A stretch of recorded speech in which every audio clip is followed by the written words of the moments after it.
আজকের অনুষ্ঠানে আপনি আমাদের কাছে উপস্থিত আছেন দেখে অবশ্য আনন্দিত আমরা। এবং আমাকেও এখানে নিমন্ত্রণ করার জন্য অসংখ্য ধন্যবাদ।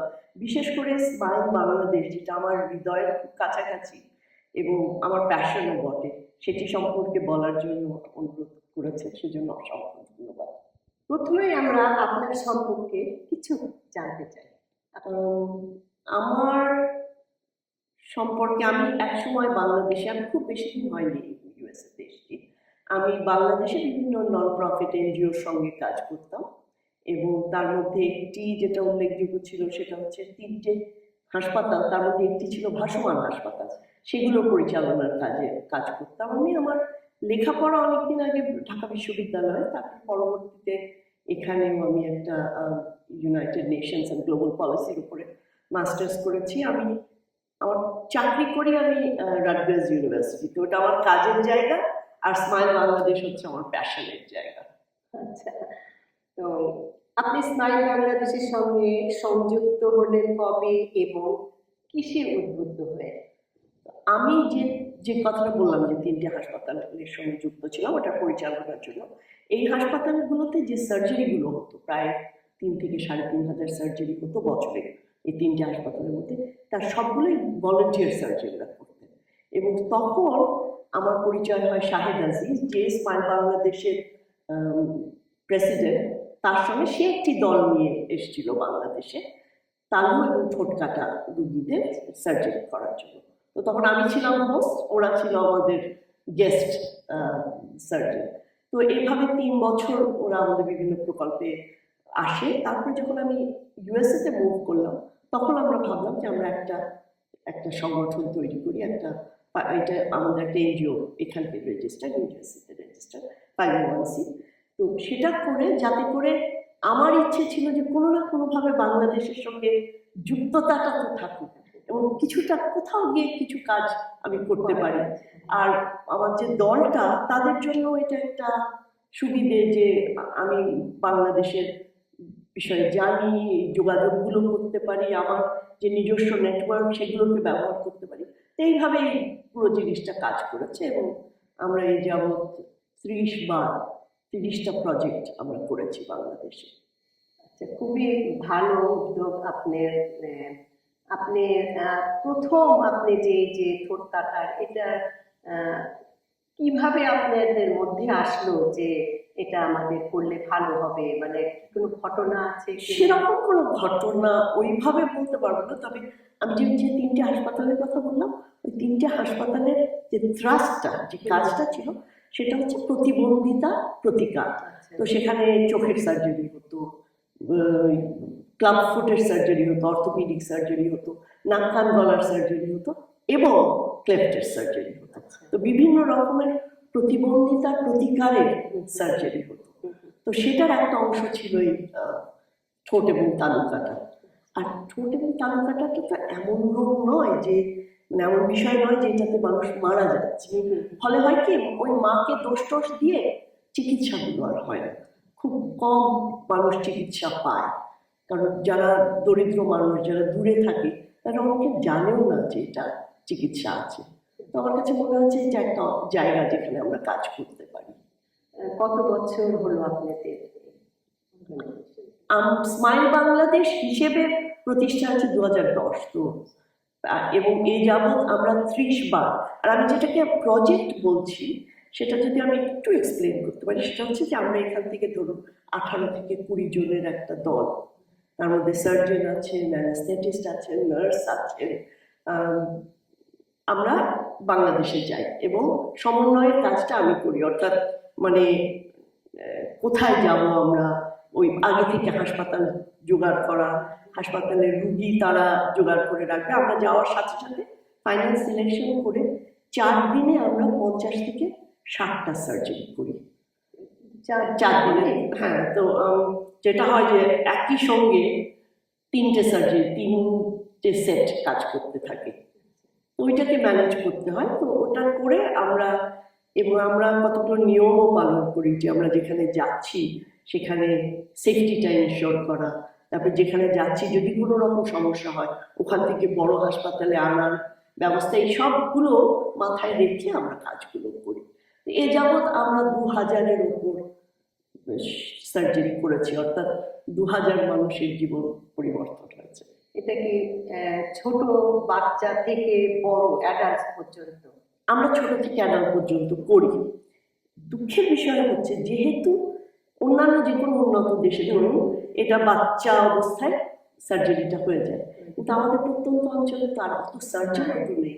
সে কারণে আমরা অনেক বয়স্ক মানুষেরও ঠোঁট এবং তালুটা খুব বড় হয়ে গেলে করে তেমন কোনো লাভ হয় না, কিন্তু ঠোঁটের সার্জারি আমরা 65 বছরের বয়স্ক পুরুষ এবং মহিলাকেও করেছি। এবং তাদের যে ধন্যবাদের চেহারা, মানে একটা ছোট আয়না নিয়ে বারবার নিজের চেহারা দেখার যে আকুতি, সেটা একেবারে হৃদয়ে লেগে থাকার মতো। এটা একটা বিরাট বড় কাজ বলতে গেলে। ভবিষ্যতে আপনাদের পরিকল্পনা কি আরো বৃহৎ আকারে করার, কিংবা আপনারা কি খালি বাংলাদেশেই এটা করছেন, বাংলাদেশের বাইরে কোথাও? বাংলাদেশের বাইরে আমরা 2বার করেছি, আমরা শ্রীলঙ্কায় করেছি, কারণ আমাদের দলের মধ্যে আমার খুব ভালো প্লাস্টিক সার্জনও আছে। তো শ্রীলঙ্কার উত্তরের দিকে আমরা 2বার গেছি। সেখানে এই ক্লেফটের সাথে সাথে ওই সময় যখন যুদ্ধের ওদের যে সমস্যার সময় অনেক স্নাইপার, তারপরে বোমা, তারপরে আগুনে পোড়া অনেক রুগী ছিল, সেখানেও আমরা কাজ করেছি। তবে আমি এবং বিশেষ করে শাহিদ আজিজ, যিনি প্রেসিডেন্ট, তার বাবা বাংলাদেশে, সে অবশ্য বাংলা না বললেও, তো আমাদের একটা বিশেষ সফট কর্নার হচ্ছে বাংলাদেশের প্রতি। আর বাংলাদেশে এখনো প্রায় প্রতি বছর অন্তত পক্ষে 30,000 নতুন রুগী, মানে নতুন মানুষ জন্ম নিচ্ছে যার ঠোঁট এবং তালু কাটা।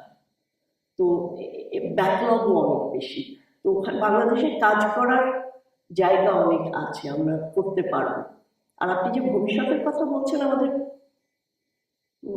অর্থই তো একটা মূল জায়গা, যে যদি আমরা সেই রকম সহযোগিতা পাই, কারণ এখানে $300 একটা সার্জারি করা যায়, মানে অর্থাৎ $300 একটা মানুষের জীবন পরিবর্তন হচ্ছে। তো আপনাদের মাধ্যমে সেই কথাটাও আমি বলতে চাইছি যে মাত্র $300 সম্ভব, এবং $300 একটা মানুষের জীবন পরিবর্তন হয়ে যায়। শুধু যে জীবন পরিবর্তন হচ্ছে তা না, বাংলাদেশে এখনো একটি প্রতিবন্ধী শিশুর জন্ম দেওয়ার জন্য মাকে দোষারোপ করা হয়। অর্থাৎ আমরা যদি 2000 শিশুর ঘাট থেকে প্রতিবন্ধিতা উত্তোলন করে থাকতে পারি, তার সমান সংখ্যক মায়ের ঘাট থেকে একটা বোঝা আমরা উত্তোলন করতে পেরেছি। আমরা একটা সার্জারি, আমরা একটা সার্ভে করেছিলাম প্রায় 800, এবং আমরা সবাইকে জিজ্ঞেস করছি যে এর জন্য কার দোষ। একটা বিশাল সংখ্যক, মানে 80% বলেছে যে মা কিছু একটা করেছিল। বলে না, চাঁদে গন্ডা লাগছিল কিছুটা। তো ওইটা তো আমাদের এই সার্জারিগুলো প্রাইমারি সার্জারি, তো আমরা যাচ্ছি, ঠোঁট করছি বা তালু করছি, এটা করে যাওয়ার ইচ্ছে আছে। তবে আমাদের ভবিষ্যৎ পরিকল্পনা হচ্ছে যে বাংলাদেশে যদি কমপ্লিট ক্লেফট সেন্টার করা যায়। কমপ্লিট ক্লেফট সেন্টারটা কেমন? আজকে আপনার একটা শিশু জন্ম হলো, বাবা মা দেখলো ঠোঁটটা বিরাট ভাঙ, কাউকে একজন তো পিঠে হাত দিয়ে বলতে হবে যে এটার চিকিৎসা আছে, এটা এই ধাপগুলো করা যায়। ওই কাউন্সিলিংও নেই। তারপরে সেই জায়গা থেকে আরম্ভ করে ধরুন আমরা 6 মাসের মধ্যে ঠোঁটটা ঠিক করে দিলাম, ওই বাচ্চাটার হয়তো তালু কাটা, 1 বছরের মধ্যে তালুটা ঠিক করে দেওয়া হলো, কিন্তু ওর মাড়ি তো, আমরা যখন জোড়া দিয়েছি মাড়ি তো ওলট পালট ছিল, ওর যখন দাঁত হতে থাকবে দাঁত তো ওলট পালট জায়গা থেকে হবে, তো তাহলে তাকে ওই দাঁতের চিকিৎসা করার একটা জায়গা করতে হবে। অর্থাৎ একটি শিশুর প্রায় 13-14 বছর পর্যন্ত অনেক ধাপে ধাপে তার সেবা দরকার। একটা যদি ক্লেফট সেন্টার করা যায়, এক বা একাধিক, আমাদের একটি শুরু করা হচ্ছে, তাহলে একটা পরিপূর্ণ সেবা পরিষেবা আমরা দিতে পারবো। তো এটা হচ্ছে আমাদের ভবিষ্যৎ আশা, স্বপ্ন। তবে আমরা এই কাজটা চালিয়ে যাবো যতদিন আমরা রিসোর্স জোগাড় করতে পারি, যতদিন আমরা এটা পারি। এর সারা কেমন পেয়েছেন আপনি? আমাদের একটা সুবিধা হচ্ছে কি, আমরা কেউ তো বেতনভুক নই, আমরা সবাই ভলান্টিয়ার। যেসব সার্জনরা যাচ্ছে তাতে করে আমরা যে অর্থ আমরা জোগাড় করতে পারি সেটা প্রায় সবটাই ওই চিকিৎসা খাতে যায়। তো আমাদের যে প্রয়োজন খুব বেশি তা নয়, আমাদের এক একটা ওই যে বললাম যে প্রজেক্ট, মানে একবার গেলাম 50 থেকে 60টা সার্জারি করে আমরা চলে এলাম, তাতে 35 থেকে 40,000 ডলার লাগে। তো আমাদের চেষ্টা করি আমরা যেখান থেকে পারি, যেমন আপনাদের মাধ্যমেও চেষ্টা করতে চাইবো, এই কিছু কিছু করে আমরা এখন পর্যন্ত চালিয়ে যাচ্ছি। আমাদের ব্যাংকে কোনো পয়সা নেই, কিন্তু করার জন্য যখন যেখানে সম্ভব আমরা চেষ্টা করছি ফান্ড রেজ করার। তবে একটা ক্লেফট সেন্টার বা একাধিক ক্লেফট সেন্টার বাংলাদেশে হলে অনেক অনেক কাজ করা যায়, নতুন নতুন কাজ করা যায়।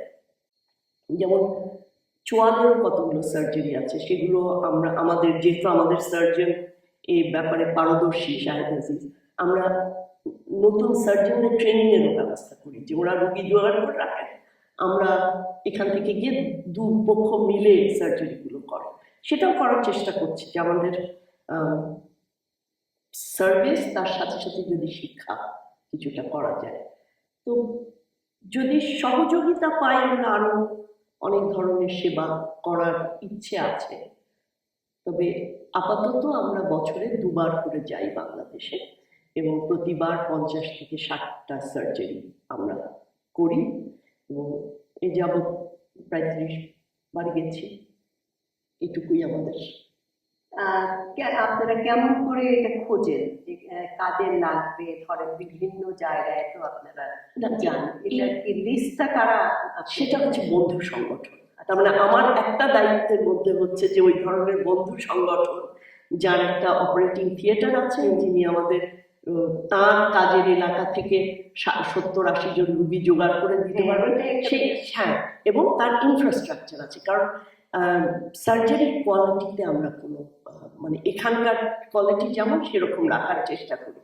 হ্যাঁ, তো তার মানে তিনি জায়গা দিতে পারবেন, তিনি আমাদের ওই স্পেসটা দিতে পারবেন যেখানে রুগী সার্জারির পরে যেতে পারবে। তো সেই সব জায়গা খুঁজে বার করার একটা দায়িত্বটা, তো ধরুন এখানে এক জায়গায় সার্জারি হচ্ছে, আমি একটা নতুন জায়গা খুঁজে বার করি, যদি সেখানে কিছু ট্রেনিং এর দরকার হয়, যদি সেখানে কিছু সহযোগিতার দরকার হয়, সেটাও আমরা করি। কিন্তু কোয়ালিটিতে আমরা ছাড় দেওয়ার পক্ষে নেই।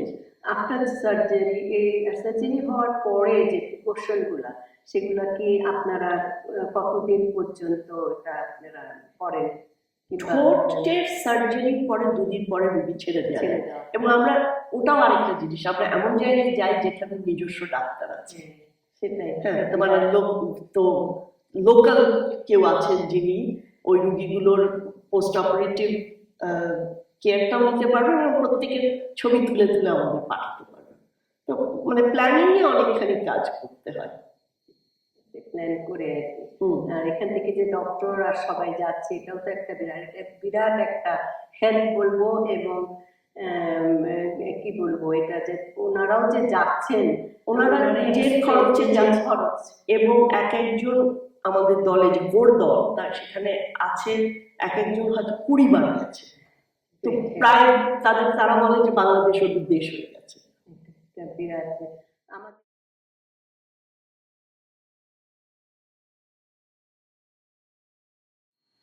আপনার কাছে আরেকটি প্রশ্ন এটা বলবো না, আমার কাছে আমি মনে করি যে আপনি এই স্মাইল বাংলাদেশ এটাকে কিভাবে আপনার সাহায্য করবে, মানুষ যদি কেউ সাহায্য করতে চায়, এটা আপনার কিভাবে ওরা সাহায্য করবে, এই প্রসেসগুলো যদি আপনি দর্শকদের বলে দেন, আমার মনে হয় খুব ভালো। অবশ্যই হবে। আমাদের ওয়েবসাইট হচ্ছে www.smilebangladesh.org। ওখানে গেলে পেপ্যালের মাধ্যমে ডোনেট করা সম্ভব। যেটা আমি বলছিলাম, মাত্র $300 একটা মানুষের জীবন পরিবর্তন করা সম্ভব। তো যদি দর্শকরা আপনারা যদি সেরকম যারা এতে সহযোগিতা করতে চান, এটা আপনাদেরই সংগঠন, মানে আপনাদের সাহায্য ছাড়া তো আর আমরা এটা চালাতে পারবো না। তো আপনারা আমাদের ওয়েবসাইটে যেতে পারেন, smilebangladesh.org। এছাড়া হয়তো আপনাদের মাধ্যমেও যদি যোগাযোগ করতে চান, আমাকে যদি আপনাদের সঙ্গেও যদি যোগাযোগ করেন, আমাকে সেই সব খোঁজগুলো দিলে আমিও নিজে যোগাযোগ করব। তো আমাদের কয়েকটা বিষয়, অর্থ আমাদের দরকার, আর্থিক সহায়তা আমাদের দরকার। উত্তরের দিকে, বাংলাদেশের উত্তরের দিকে যদি কোনো এরকম হাসপাতাল থাকে কারো জানা, যেখানে আমাদের অপারেটিং থিয়েটার এবং রুগী জোগাড়ের মেকানিজম আছে, ওই দিকটায় আমরা কম কাজ করেছি, সেটারও যদি কেউ কোনো খোঁজ দিতে চান। তবে মূলত বারবার যেটা বলছি, $300 আমরা নানাভাবে খরচ করি, একটা মানুষের জীবন বদলে যাবে। অনেক অনেক অনেক সুন্দর একটা প্রজেক্ট, এবং আপনি যে আমাদের স্টুডিওতে এসেছেন, আবারও আপনাকে অনেক ধন্যবাদ। এবং ভবিষ্যতে আবার যখন আসবেন আমরা জানতে পারবো যে কীরকম আপনাদের চলছে। ধন্যবাদ। আমাকে এখানে আমন্ত্রণ জানানোর জন্য অসংখ্য ধন্যবাদ। দর্শক শ্রোতা, আজকের মতো সানামের আড্ডা এখানেই শেষ। আবার আরেকজনকে নিয়ে আমরা উপস্থিত হব। ভালো থাকুন।